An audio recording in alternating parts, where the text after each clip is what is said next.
All right. Today, a very important topic, and that is on sleep, getting a good night's sleep, falling asleep and staying asleep, and then also how you rise are really important ways to keep your health at optimum. I think we don't pay enough attention to this. And so today's presentation is on this topic, and it will be some important information about sleep and what it means for the body, mind, and spirit. And then also, what yogic techniques can you use in order to make sure that you get a good night's sleep? And I'm excited to present this to you. Before I go any further, my name is Salimah, yoga therapist, and lots of good information coming. So hang in there, grab a notebook, and jot down these ideas so that you have a sense of what this is all about, what sleep is all about. So here we go. First of all, according to the National Institute of Health, most adults sleep less than 6 hours, 7 hours per night. And most of us need between 7 and 9.5 hours in order to function at our optimal. Okay, so the minimum requirement is 7 to 9.5 hours of sleep, and most of us generally get less than 7 hours. So that means, in the grand scheme of things, we're all a little bit sleep deprived. And children and teens need even more. And only 3% of the population can actually get by with less than 6 hours of sleep. So that is physiologically, they can do that. For the rest of us, it's really important that we get a good night's sleep, and that means more than 7.5 hours. So, what happens during sleep? What is the importance of it? Well, we know this to be true is that our bodies slow down, our bodies come into a rest place, but the mind is still busy. So the body is actually processing the rest of your meals, the food that you ate, absorbing nutrients, and the mind is processing emotions, thoughts, memory, consciousness. So all of that is happening up here. And so while the body slows down, the mind is actually more busy. And this period of time in the day is really about restoration and maintenance. And sleep itself is actually a combination of exercise, nutrition, and that equals health and happiness. So the combination is sleep, exercise, and nutrition. Those three components lead to longevity, lead to well being, and lead to an overall quality of life. And quality of sleep actually indicates the quality of our waking life. So the better we sleep, the longer we sleep, the more impactful our days are, the better our moods are, the more energy that we have. And all of that comes in handy, our mental sharpness, our creativity, our physical vitality to do everything that needs to be done in the day. So I want to present you with some facts about sleep and the impact that it has, or not getting enough sleep. These are some things to consider. This is tip number one, good to know. Tip number one is that getting 1 hour less sleep per night. So let's say your kids are waking up, or the dog has to go out, or whatever things that you might be doing, or maybe staying up a little bit late to study or to work, is that 1 hour less actually impacts our ability to think properly and respond quickly. So it has an overall impact on our well-being, and it compromises our cardiovascular health, our energy, and our ability to fight infections, which means we're prone to get sick a little easier. Good to know, number two, is that if you're traveling across time zones, there's a switch in your work schedule. So you're going from a day shift to a night shift. It actually takes up to more than, let me say it again, it takes more than a week to actually adjust. So for every hour that you have in terms of a time change, the body requires that amount of time in order to adjust to the new schedule or to the new rhythm of night and day. And those are really important things to know, especially if you travel quite a bit or you're moving from a night shift to a day shift, is that the body requires time in order to adjust to that kind of schedule. Here's number three on my list, is that sleeping in on the weekend doesn't necessarily make up for a lack of sleep. In fact, it actually makes things a little tougher because the sleep and wake cycle then becomes off balance. And you probably all experienced this. It's much harder to go to bed on Sunday night and get up on Monday morning. That's because we've had our fun over the weekend, we've adjusted our schedules, and then we stressed ourselves out on Monday morning because our schedule is gone off. So it's a really important idea here is to make sure that you're sleeping and waking at the same time as much as you can every single day of the week. Good to know number 4 is that the quality of your sleep is just as important as how much you sleep. And for many of us, we get up during the night or our sleep is disturbed, or we kind of find ourselves awake at certain hours and end up scrolling or going for a snack or kind of ruminating over stuff. And so having a good quality night's sleep, and that means falling asleep, staying asleep, and waking up feeling refreshed, are good indicators of having a good quality of sleep. So how can I tell that we're having enough? So if you regularly sleep for 7 hours or 8 hours or 9 hours, how can you tell if it's enough? There are a couple of different ways. Number one is that how do you feel in the morning? Do you wake up refreshed? Do you feel like you're ready to start a day? You're feeling alert and energetic? And if so, that's probably a good amount of sleep and a good quality of sleep.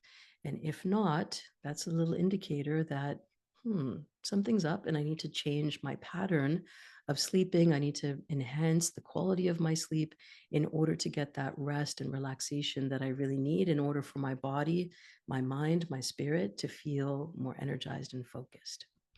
So, here are some ways to tell if you're sleep deprived. And this is an important list. Here it is. You need an alarm clock in order to wake up. That means your body isn't quite ready to wake up in the morning.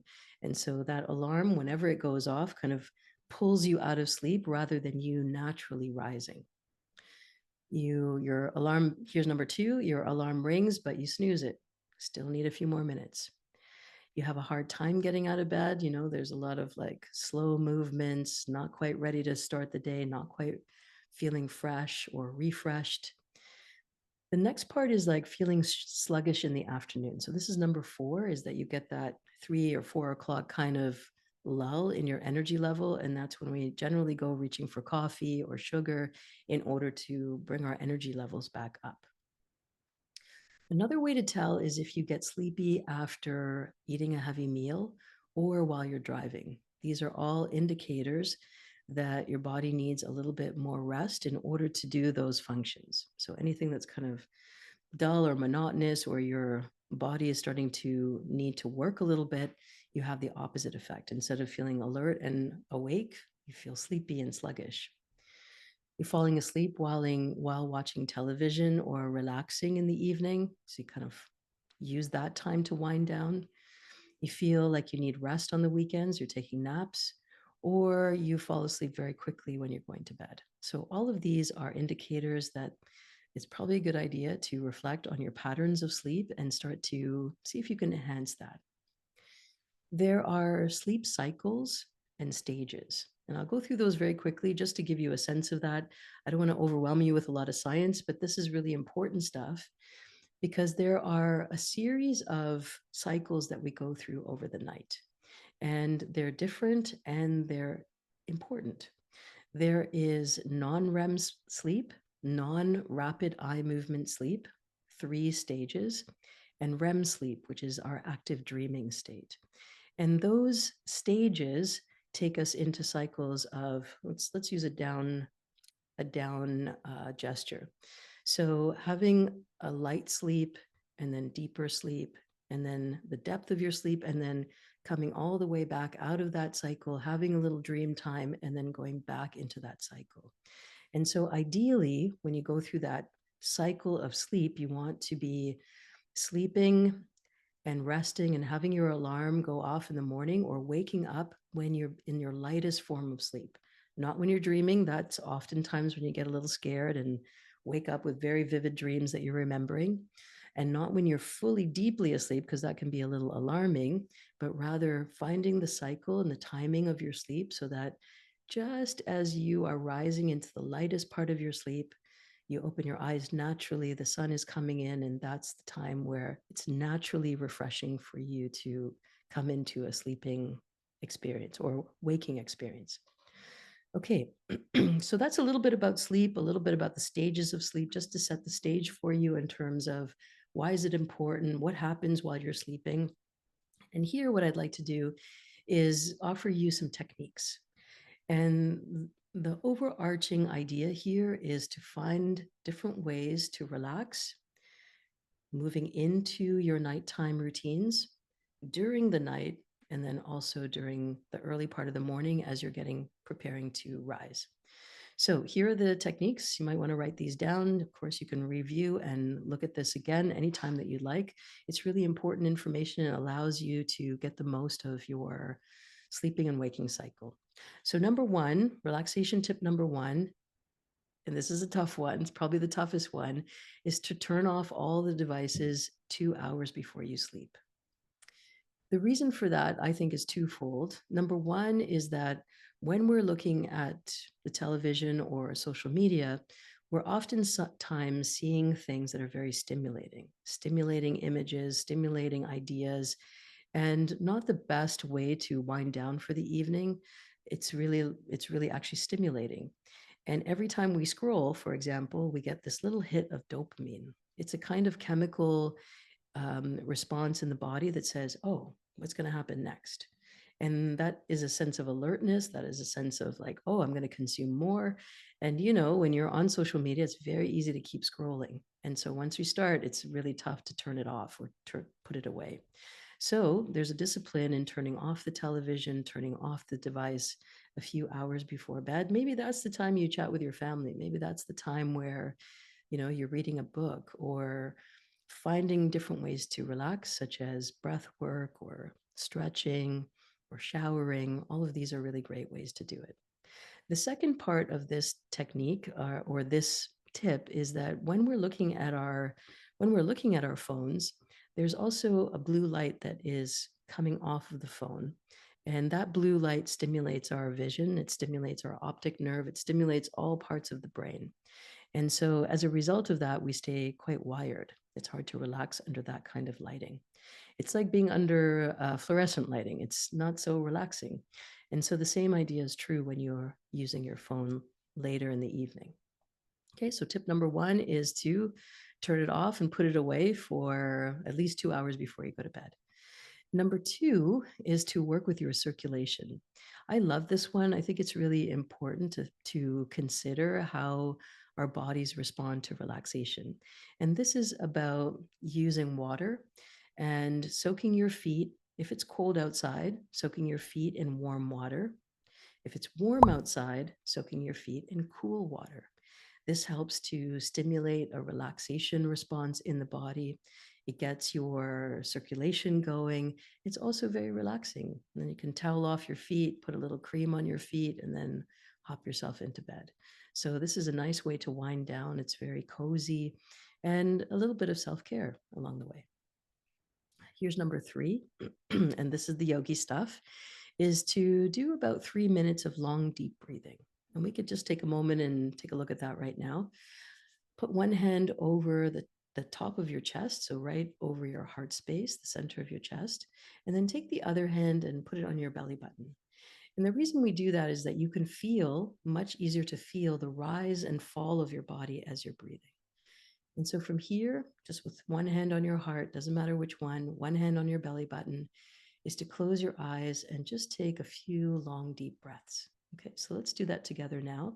Close your eyes, inhale, and exhale. Ideally, you want to make the breath equal on the inhale and exhale. Exhale. One more time, inhale and exhale. Good. So that was 3 rounds. And you can see with 3 minutes worth, hand on the heart, hand on the belly, you have this opportunity to sit with yourself. You're not necessarily focusing on anything except for the breathing. You could have your eyes open or closed. I suggest having them closed so that you can focus your energy inwards and just give yourself time to breathe. And this is a really great way of releasing any tension. This is a great way of releasing any conversations that might have gotten stuck in your brain, and really allows you to relax your mind. So that's number 3. Number 4 is to lay on your right side. So as you're falling asleep, lying on your right side, and then focus all your breath through the left nostril. So here I am. This might be inverted for you, but I'm now on my right side. So I put my right side down on the pillow, and that means my left nostril is more focused on taking in air. Okay, so that's the way to think about it. And this really allows your left nostril to work a little harder. And as your left nostril is working a little harder, we're stimulating the right part of the brain. And this right part of the brain is in charge of a relaxation response. And so that's the science of yoga playing into these tips. Now, if we want a little more focused approach, we take that cover the right thumb, cover the right nostril with the right thumb. And here we do a little breath work. So again, you can join me, bringing your right thumb over your right nostril. Fingers are pointed straight up like an antenna. And now we're going to take 3 breaths only through the left.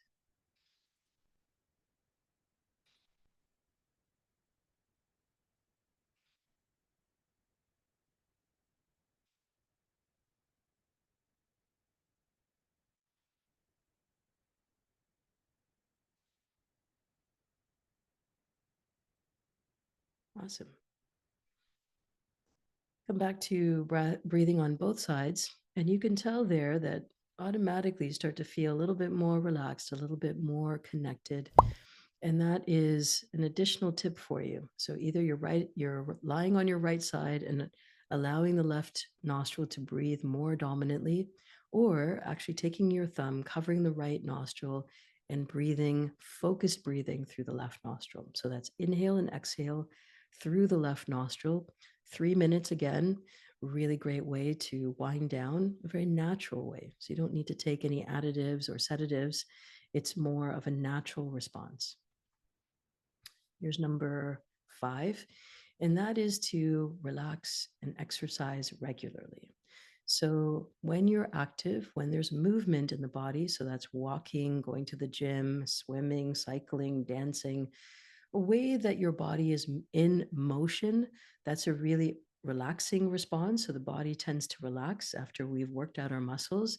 And then it also prepares us for a better night's sleep because all the muscles have been relaxed and all the energy has been released, and it becomes much easier to sleep.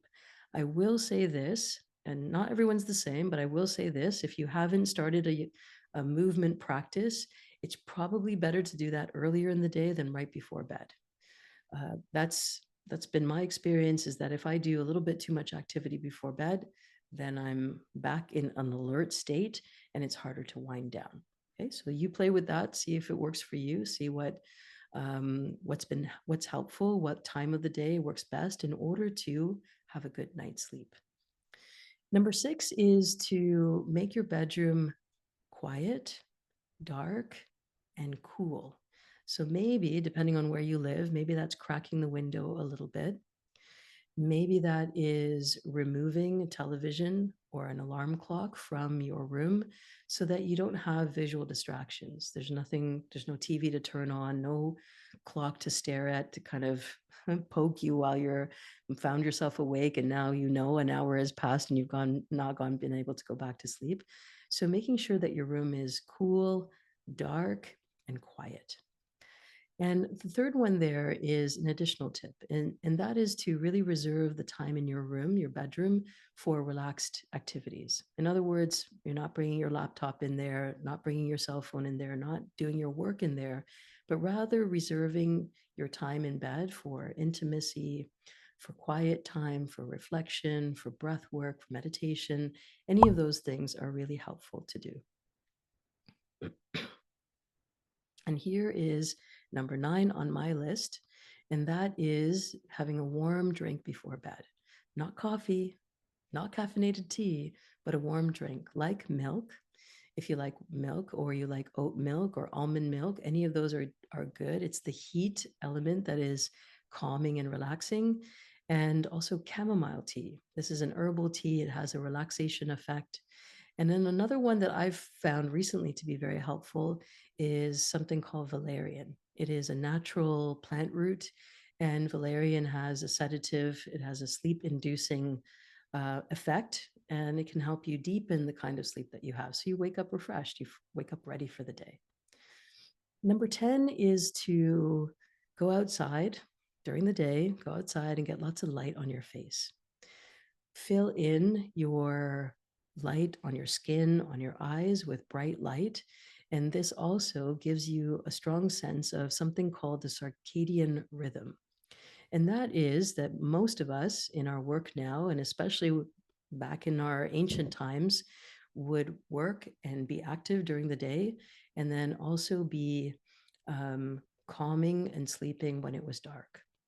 And as you know, in North America, the times change, and then we've got a little bit of extra time. Sometimes we have less time because of daylight savings. But it's also true that many of us spend our time inside. For example, I work from home, so I have to make a deliberate effort to go outside. I have a view of the window, but it's really important that all of us go outside and actually deal with nature, with the elements, with the weather, with temperature, so that our bodies stay alert. So our bodies stay attuned to the natural rhythm of the sky and the moon and the stars and the sun, because after all, in our finite humanness, we're also part of a much bigger picture. And I think reminding ourselves of that by going outside, exploring nature, these are really important and very simple ways to stay tuned to the rhythm of life. And so that's number 10 on my list. Now, what I want to offer you now is a wake up bonus. And this wake up bonus is really about how do I get out of bed? What's the best way to um, work my way into an easy rising? I can sleep well, I can stay asleep, but I get groggy in the morning.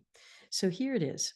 A really great way to wake up in the morning is, as I mentioned before, is to find that spot where you're rising into the lightest part of your sleep and starting to train yourself right before you fall asleep. I will rise at the appropriate time, and this will be when I'm supposed to wake up. And so you're almost training your body or telling your body, look, I want to wake up at 10 minutes after 7, and I want to do it without an alarm clock. And the more trust you build on that, the more time that you dedicate to training yourself, it could be a very great gratifying experience to no longer need an alarm clock. And remember that sleep happens in cycles. And so timing that becomes really interesting and important. So setting a alarm that is 90 minutes in repetitions of 90 minutes is a really good way to go. I'll give you an example just to make it easier. If you go to bed at 10 o'clock at night, set your alarm for 7.5 hours later. And so that becomes 5:30 instead of 6 or 6:30. And the reason for that is that's when you would be at the lightest part of your next sleep cycle and the easiest time for you to wake up. So 90-minute cycles, that's how long it takes to go through a full sleep cycle. And that's generally 7.5 hours after you go to bed. And try that out, see if you can make that work. And it becomes a little bit more refreshing to not have to listen to an alarm as you're waking up. All right, that was it.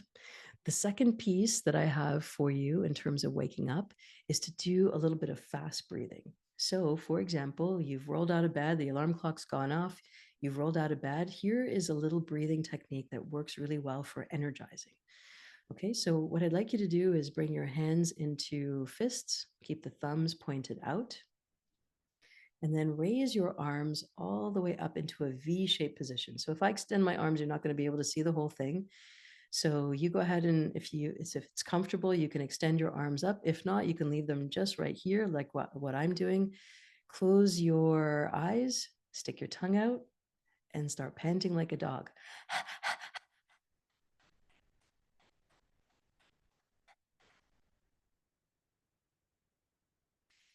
And then bringing your thumb tips to touch over your head, and then relaxing everything down. Okay, so that's called panting like a dog. It's a really great way to release phlegm. It's a really great way to detox your mouth.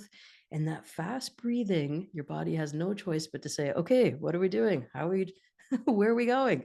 And it's a really fresh, easy, relaxing way to maybe even bypass coffee or caffeine and get yourself energized for the day. Try it out. Let me know how it goes. And that brings us to the conclusion. I hope it was helpful for you. My name is Salimah, yoga therapist.